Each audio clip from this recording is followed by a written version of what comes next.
नमस्कार, प्रभा साक्षी news network पर आप सभी का स्वागत है।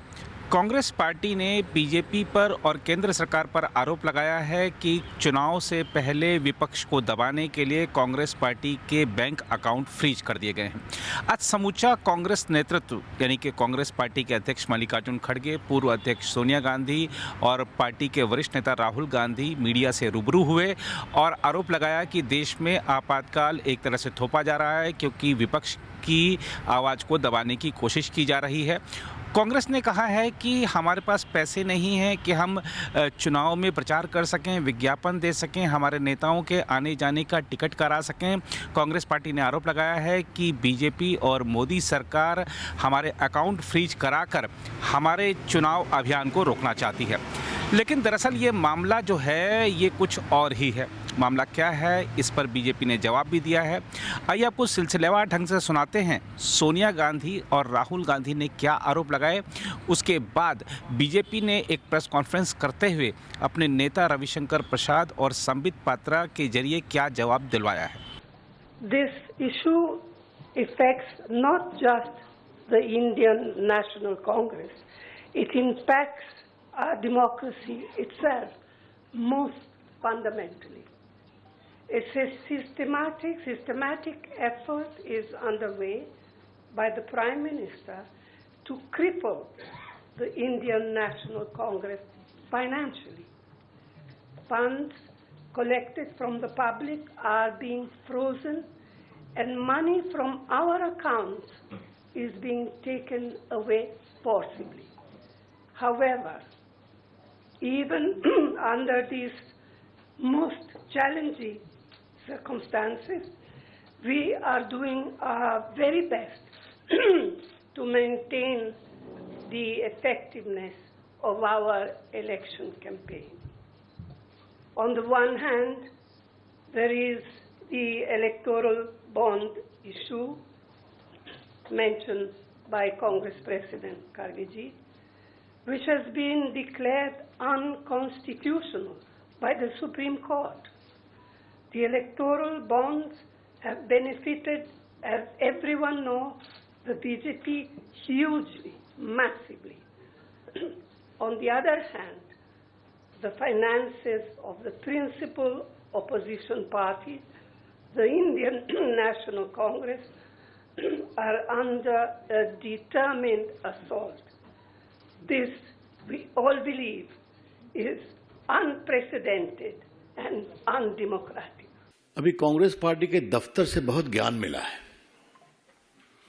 और राहुल गांधी ने तो ऐसा ज्ञान दिया है कि देश को भी काफी समय लगा समझने में। तो ऐसा लगा कि बोलना जरूरी है। हमारे सम्मानीय राष्ट्रीय अध्यक्ष ने भी एक ट्वीट किया है, आपको पता ही है, देखा होगा आपने। अगर राहुल गांधी, सोनिया जी और खड़गे जी के सामूहिक प्रेस को एक शब्द में कहा जाए तो हार की हताशा में बहाना ढूंढा गया है। मैं फिर कह रहा हूं, आने वाले लोकसभा चुनाव में हार की हताशा में एक बहाना ढूंढा गया है। In utter desperation of imminent defeat, the Congress party at the highest level sought to create an alibi today. कुछ तो बोले, लेकिन उसमें कांग्रेस पार्टी का अकाउंट अगर फ्रीज किया गया है तो देश का अकाउंट फ्रीज किया गया है। ये तो कमाल है भाई। एक महीने पहले कांग्रेस पार्टी के सारे बैंक अकाउंट फ्रीज कर दिए गए।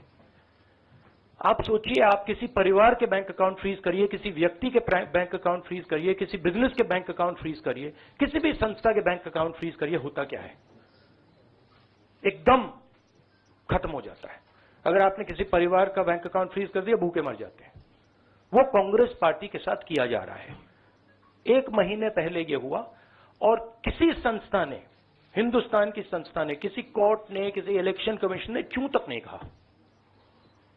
सब ड्रामा देख रहे हैं। 20% हिंदुस्तान के लोग कांग्रेस पार्टी को वोट देते हैं। हम 20% लोगों को रिप्रेजेंट करते हैं। और आज हम रेलवे टिकट नहीं खरीद सकते। आज हम अपने नेता को एक शहर से दूसरे शहर नहीं भेज सकते। 14 लाख रुपए 7 साल पहले 14 लाख रुपए का इशू है और 200 करोड़ रुपए का फाइन, और सारे के सारे बैंक अकाउंट फ्रीज कर दिए।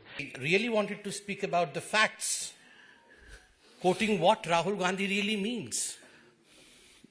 अभी बहुत ही उम्दा तरीके से, बहुत ही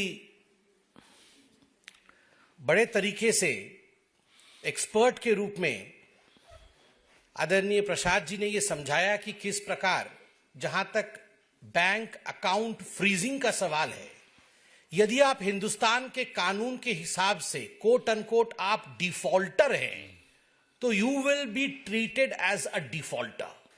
ये जो सेंस ऑफ एंटाइटलमेंट है गांधी परिवार की, हम डिफॉल्ट भी करेंगे और डिफॉल्ट करने के पश्चात हमें इस देश के कानून के प्रावधानों को पालन करने से राहत दिया जाएगा। The era of this kind of entitlement is over under Prime Minister Narendra Modi. ये era नहीं है अब, चाहे आप गांधी परिवार के ही क्यों ना हो सकते हैं। और दूसरी बात जो मैं कहना चाहता हूं, remember it is not the bank account of the Congress party which is frozen. It is the Congress party which is frozen. Congress party आज फ्रोजन है। आप सोचिए, हम आश्चर्यचकित हैं, रात भर सोते नहीं है हम में से कुछ लोग। कभी कभी 2 दिन 3 दिन जब सीसी की मीटिंग होती है, माननीय प्रधानमंत्री आते हैं, 4 बजे प्रधानमंत्री यहां से जाते हैं। जब हम 10 बजे सुबह जगते हैं तो हम देखते हैं प्रधानमंत्री के 2 रैलियां समाप्त हो चुकी है।